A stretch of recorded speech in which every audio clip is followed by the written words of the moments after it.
Vous êtes bien à l'écoute de Radio France Internationale. Il est 16h en temps universel, 17h à Paris, 19h à Mamoudzou. Le journal en français facile. Charlotte de Rouen.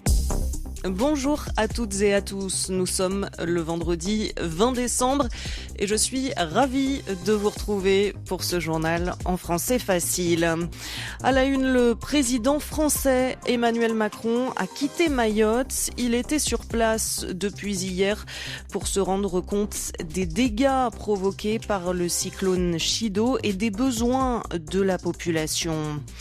Au Proche-Orient, Israël est d'accord pour collaborer un peu plus avec l'autorité palestinienne, notamment pour éviter que des groupes islamistes prennent le contrôle du nord de la Cisjordanie.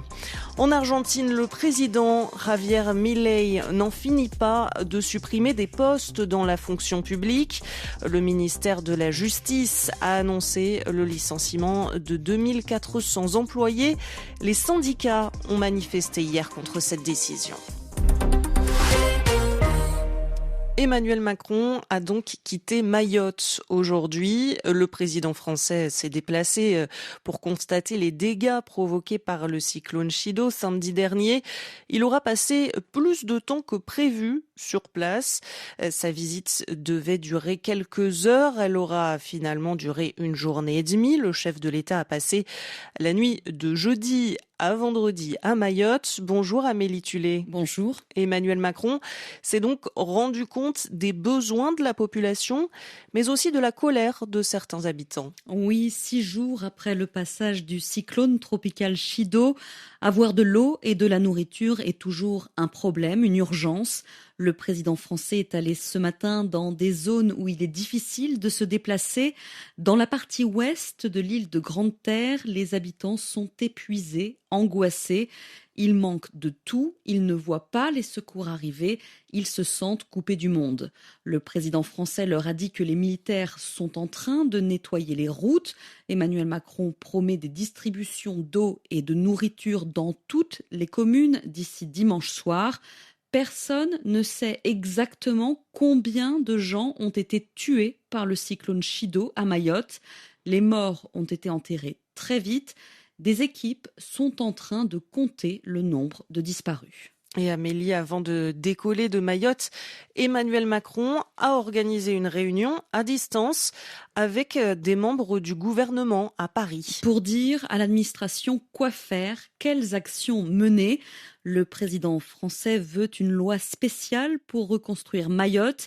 Avant le passage du cyclone tropical Chido, beaucoup de maisons étaient fragiles, précaires, dans des bidonvilles. Il n'y a pas assez d'hôpitaux, pas assez de moyens humains et matériels pour faire face à une catastrophe. Pourtant, Emmanuel Macron considère que l'État français a déjà beaucoup fait pour Mayotte. Le président dit que pour régler les problèmes, il faut moins d'immigration clandestine.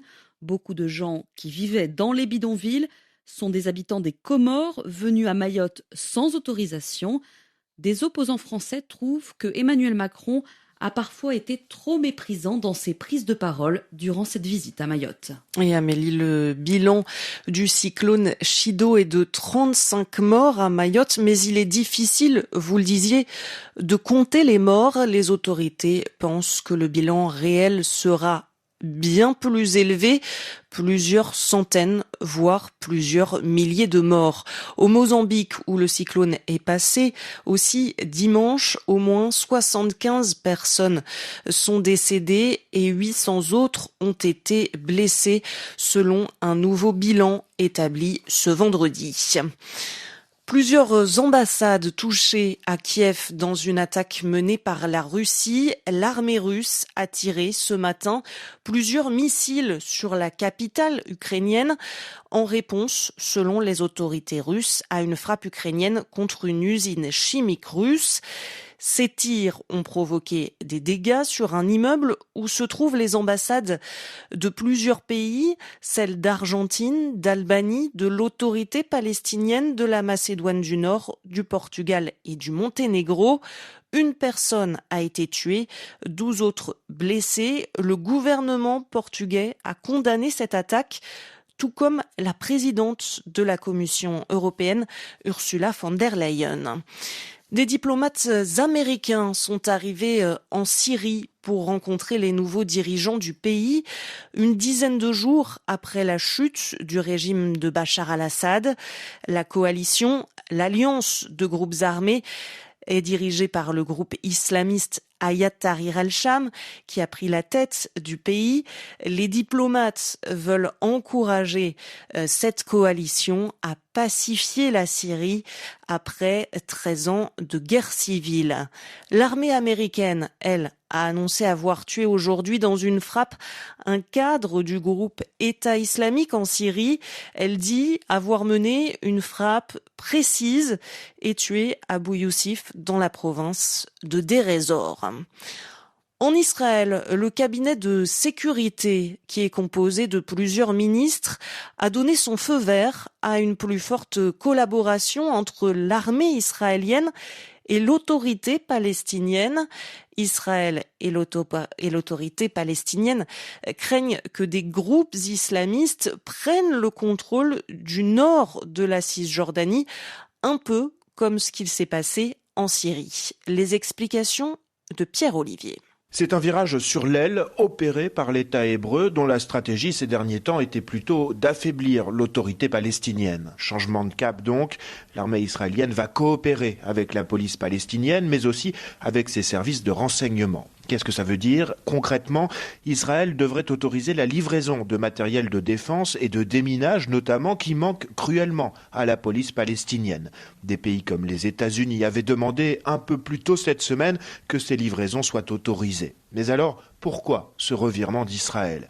Il y a en fait deux raisons. D'abord, l'autorité palestinienne, depuis plusieurs semaines, exerce un contrôle plus strict sur certaines villes comme Ramallah, ce qui va dans le bon sens pour Israël. Et puis, au nord, la situation est plus délicate, notamment dans la ville de Jenin. Il y a une semaine, plusieurs policiers palestiniens ont été blessés pendant une opération qui visait à reprendre le contrôle du camp de réfugiés de la ville en proie à des cellules du djihad islamique. C'est ce qui a attiré l'attention des Israéliens qui redoutent de voir à leur porte le même scénario qu'en Syrie et une partie de la Cisjordanie tomber aux mains d'islamistes. Pierre-Olivier, Jérusalem, RFI. En Argentine, le président Javier Milei continue de supprimer des postes de fonctionnaires. Depuis le début de l'année, 35 000 fonctionnaires ont été licenciés dans le pays et le ministère de la Justice a annoncé en début de semaine le licenciement de 2400 employés supplémentaires. Alors hier, à Buenos Aires, les syndicats ont manifesté contre cette décision. Reportage de Théo Conscience.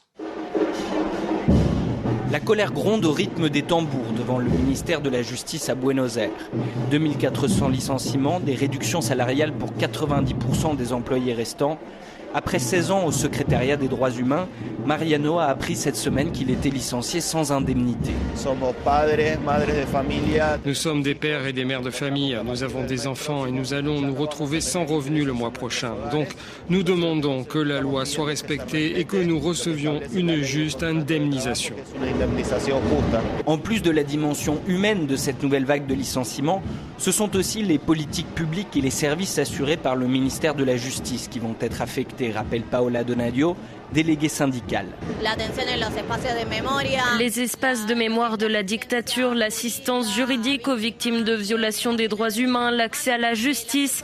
Le ministère a des centres d'accès à la justice sur tout le territoire, mais avec autant de licenciements, la tension dans ces centres va énormément diminuer. Alors que les vagues de licenciements se succèdent depuis un an, le gouvernement a décidé que tous les fonctionnaires devraient passer un examen d'aptitude.